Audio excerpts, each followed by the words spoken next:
مانی، اپنے آپ کو قصوروار ٹھہرایا۔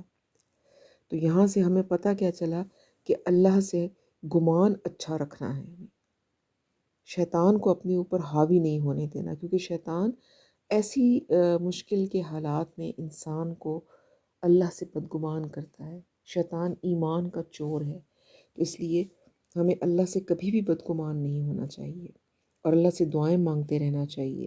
پھر ہمارے پیارے نبی صلی اللہ علیہ وسلم پر بہت زیادہ آزمائشیں آئی تھیں، اور پھر بھی آپ سب سے زیادہ مسکرانے والے تھے۔ تو اب یہ آپ نے پیغمبروں کی ساری آزمائشیں دیکھیں، اور یہ بھی حقیقت ہمیں پتہ چل گئی کہ آزمائش اور مشکل زندگی میں آنی ہی آنی ہے، اور ایک بار نہیں آنی، پہ در پہ آنی ہے۔ جتنا آپ دین کی طرف چلنا شروع کریں گے، اللہ آپ کو ٹیسٹ کریں گے، آزمائیں گے۔ تو کرنے کے کام کیا ہیں اس میں؟ کرنے کے کام یہ ہیں کہ نیک کام کرنے ہیں، اپنے ایمان کی تجدید کرنی ہے، گلے شکوے نہیں کرنے، اور مشکل میں اللہ تعالیٰ کی مدد مانگنی ہے صبر اور نماز کے ساتھ، جیسے کہ قرآن بھی کہتا ہے۔ پھر فرائض نہیں چھوڑنے، پورے کرنے ہیں۔ دل نہیں بھی لگ رہا تو پھر بھی ہم نے فرائض کو پورا کرنا ہے، اب چھوڑنا نہیں ہے ان کو۔ تقوی اختیار کرنا ہے، اللہ پر توکل رکھنا ہے، اور اپنا معاملہ اللہ کے سپرد کر دینا ہے۔ اپنی ساری حاجات صرف اور صرف اللہ کے سامنے رکھنی ہے۔ اس بات پہ یقین رکھنا ہے کہ اللہ تنگی کے بعد آسانی لائیں گے۔ حالانکہ قرآن میں تو آتا ہے کہ تنگی کے ساتھ آسانی ہے۔ جب کسی مشکل میں ہوتے ہیں، مشکل کے ساتھ آسانی ہوتی ہے۔ اگر ہم دیکھیں تو چونکہ ہمارا فوکس اس مشکل پہ ہوتا ہے تو ہمیں آسانیاں نظر نہیں آ رہی ہوتی، اسی ٹائم پر ہمیں اگر ہم دیکھیں تو بہت ساری آسانیاں بھی ہماری زندگی میں ہمارے ارد گرد ہوتی ہیں۔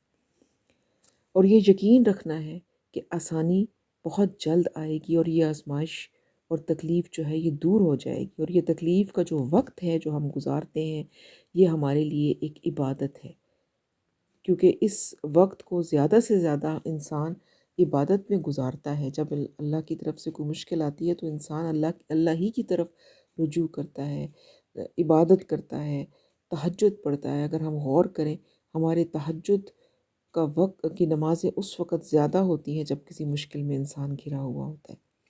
تو مشکل کے وقت میں زیادہ نیکیاں کرنی ہے، ہمت اور صبر کے ساتھ مشکلات کا مقابلہ کرنا ہے۔ معاملات آسان نہیں ہو رہے تو انتظار کرنا ہے، ہمت نہیں ہارنی، اور اللہ کی طرف سے آئی ہوئی آزمائش کا جو ذکر ہے وہ کسی سے نہیں کرنا، بار بار اس کا تذکرہ بھی نہیں کرنا، بس اللہ ہی کے سامنے اس کو رکھیں اپنی مشکل کو، اور اللہ ہی سے ہمت مانگنی ہے۔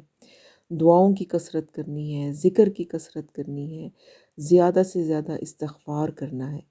اللہ کا ذکر جو ہے اور استغفار یہ مشکلوں کو آسان کر دیتا ہے۔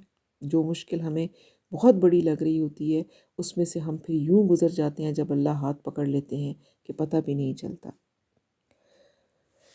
اور آیت کریمہ پڑھنی ہے، آیت کریمہ جو ہے وہ مشکل سے نکالتی ہے، کیونکہ حضرت یونس نے بھی یہی آیت پڑھی تھی اور وہ اس مشکل سے نکلے تھے، لیکن انہوں نے کوئی تعداد مقرر کر کے نہیں پڑھی تھی، تو کھلا آیت کریمہ پڑھیں تو انشاءاللہ تعالیٰ انسان ان مشکلوں اور آزمائشوں سے نکل جاتا ہے، کیونکہ یہ ایسے حقیقتیں ہیں کہ آنی ہی آنی ہے زندگی میں۔ تو ہمیں پتہ ہونا چاہیے کہ ہم نے اس وقت کو اس کے ساتھ ڈیل کیسے کرنا ہے۔ تو اللہ تعالیٰ سے یہ دعا ہے کہ اللہ تعالیٰ ہمیں سابقون الاولون میں شامل کریں، اور ہم سب کے لیے بہت زیادہ آسانیاں فرمائیں، اور ہم سب کی زندگیوں میں سکون عطا کریں، ہمیں مشکلوں اور پریشانیوں سے اللہ تعالیٰ بچائے رکھیں، آمین۔